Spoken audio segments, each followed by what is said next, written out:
1. A curse. It had to be.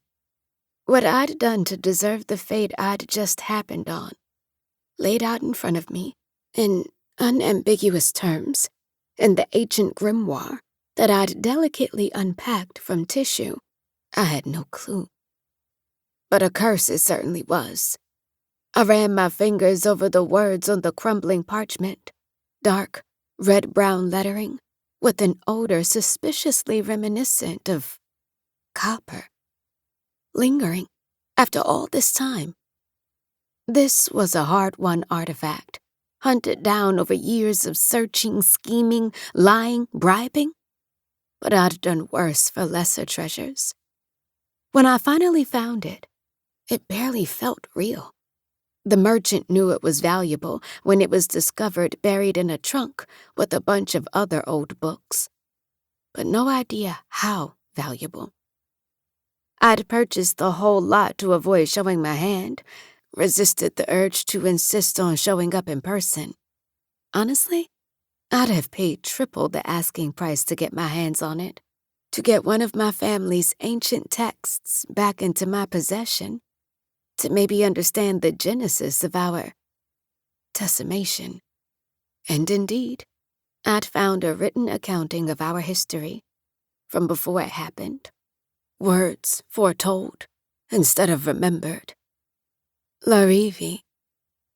Seeing my name written there, centuries before I was born, had set my chest aflutter. The words that followed made my heart drop into my stomach, sitting like a boulder of acid. Dramatic, maybe, but my supposed fate was one I couldn't fathom. I slammed the book closed, unable, or maybe just unwilling, to let the words sit there in the open, uncovered and available for anyone to see, to believe.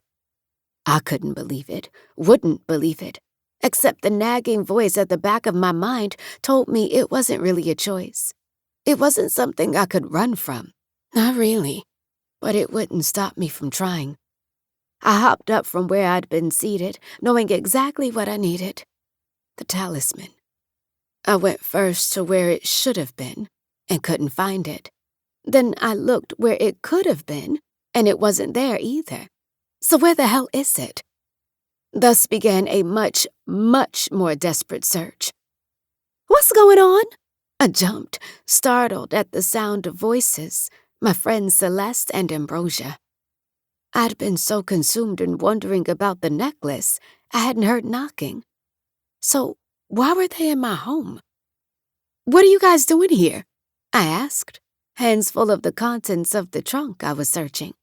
"We were coming to see the antique dildo collection, but you're clearly occupied," Celeste said. "What are you doing?" "I'm looking for something." "Well, duh," Brosia said, her gaze darting around my bedroom, which I hadn't realized I'd trashed until just now. "What, though?" A necklace," I said. I know I had it. "Did you know your front door was open?" Brosia asked, and my eyes went wide. In my excitement for the delivery, I must have dragged the box holding the trunk inside without ever bothering to go back and actually close the door. "Is the necklace like an emergency?" "It's fine." I brushed off the door thing, which also explained why they'd just walked into my house. "I've got to find that necklace." "Okay, well, just tell us what it looks like," Celeste suggested, already stepping further into the room. "It's a black stone on a really dark cobalt chain, really old, really old. It'll be in a little black velvet box." Brosia nodded. "Okay, black on black, she murmured, then turned to Celeste. "Hey, you know that thing about not being able to enter a home without an invitation? 'Cause of our condition?" Celeste looked up from where she had already started helping look for the necklace to nod at her. Yeah? Why are you bringing that up? Right now?" They looked at each other, then looked at me. "Because," Brosia said, taking a step back, She did not invite us in. Shit.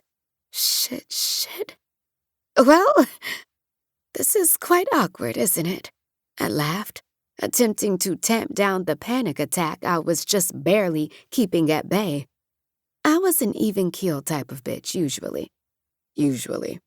Tonight, I didn't have time for that shit. I looked at my friends standing at the doorway of my bedroom, trying to figure out how they'd walked uninvited into my home. Given the whole vampires can't cross the threshold of a human's home unless invited of it all, it wasn't complicated. There was an obvious reason. I just could not get into that right now. Especially with recently turned vampires, which honestly was a blaring red flag for how this was all unfolding, and somehow I'd missed it.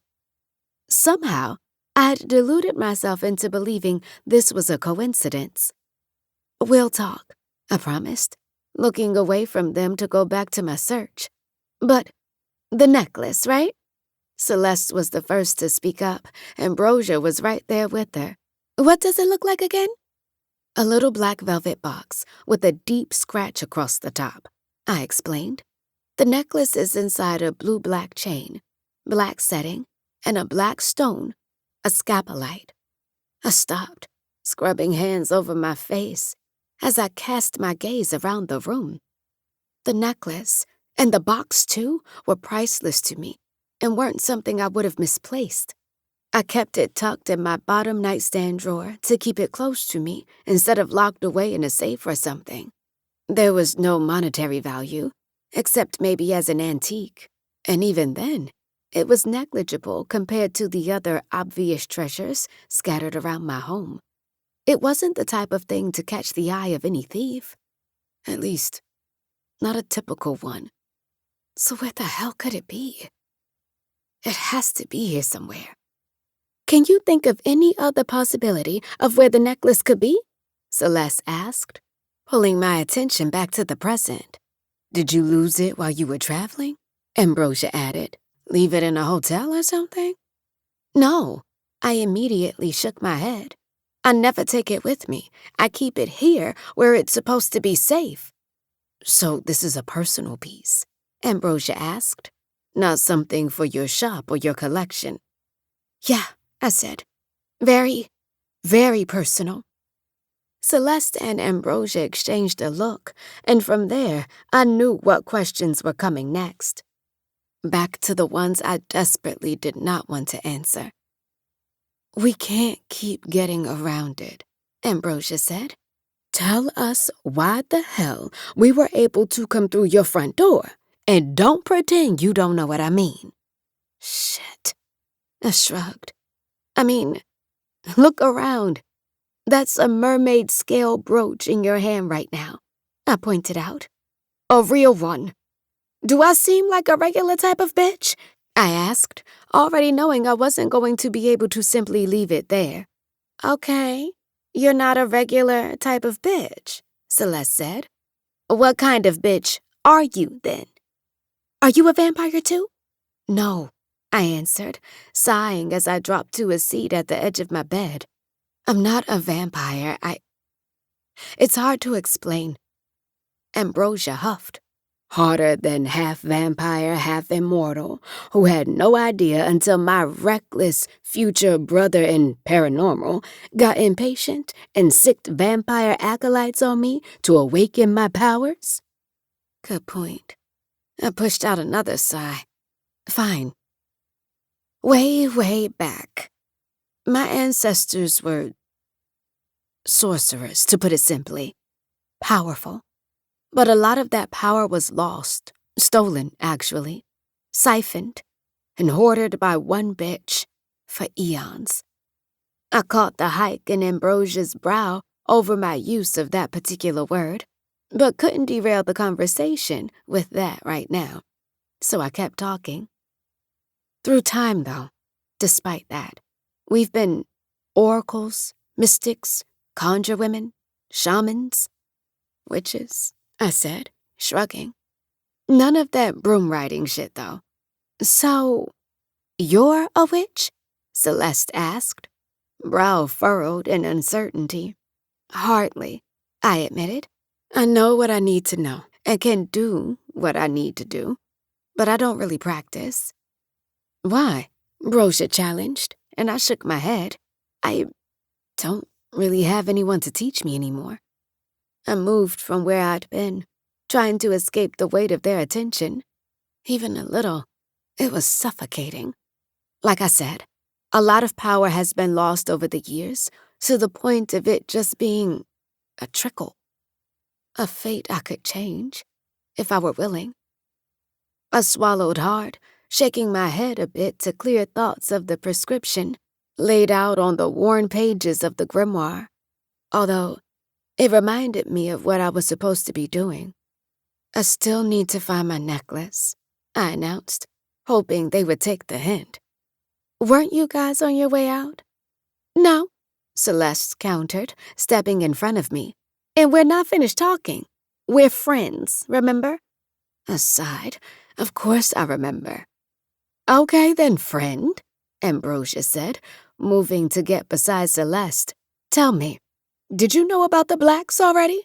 What they were? I met her gaze and shook my head. That's not what you actually want to know. She frowned and started to offer a rebuttal, but I cut her off. You want to know if I knew what you were before you even met Cassius Black, I said, and her expression softened with my accuracy.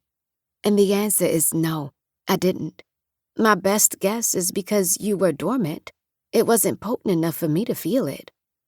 Okay, but still, what about the blacks? Celeste asked. Did you know? Here we go.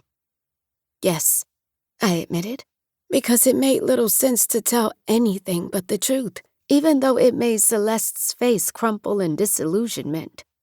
Seriously, Reeve? She said. You let me go to their house, go on dates? You joked with me about the man being a vampire. Would you have even believed me? I asked, tossing up my hands. Either of you. Would you have believed me? The answer is no. I laughed.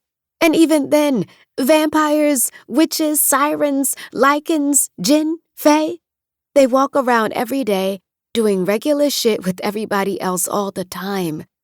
I didn't know you were going to bust it wide open and end up that man's goddamn vampire queen. I snapped. For a moment after that, the room was silent. And then all three of us burst out laughing. Bitch! Celeste giggled, eyes wide. Why would you? I know, I'm sorry, I said. I'm sorry, I'm just really stressed. I scrubbed a hand over my face as my mirth died, dragged my fingers through my hair. I could not even articulate how important this necklace is. I have to find it. It's not just a necklace, is it? Brosia asked. It's some type of protection? I guess it could be considered that. I agreed. Why do you need protection? Is someone after you? Celeste grabbed my hand, linking her fingers through mine and squeezing. Do you need help? I can ask No, I shrieked, snatching away from her. Seriously, no, I insisted. I don't need help from them. As a matter of fact, I need y'all to go before they start looking for you. What? Brosia frowned. Is there, beef between vampires and witches or something? It's not that, I replied. I need to be alone, to think and process some information I just found, and figure out what I'm going to do if I can't find this necklace. Celeste nodded. Okay. But are you sure you don't want some extra hands? We could, I'm sure, I insisted, already moving toward my front door, hoping they'd take the hint. And they did. Just a bit more hemming and hawing, then I finally had them out the door. As soon as they were over the threshold, I set to work, using ink from a certain box at my bedside to draw a little symbol at each entry point to my home, warding off any visitors, not just those of the blood-sucking type. I'd just put the finishing touches on the final rune when a cold draft raised the hairs on my arms. I whipped around, looking for the source, even though on some level I already knew I wouldn't find one. What I would find was a tall, broad-shouldered, wickedly handsome vampire standing in the middle of my living room, fangs glistening as he grinned at me. My heart fell into my ass as he raised a hand, showcasing my amulet, dangling between his fingers.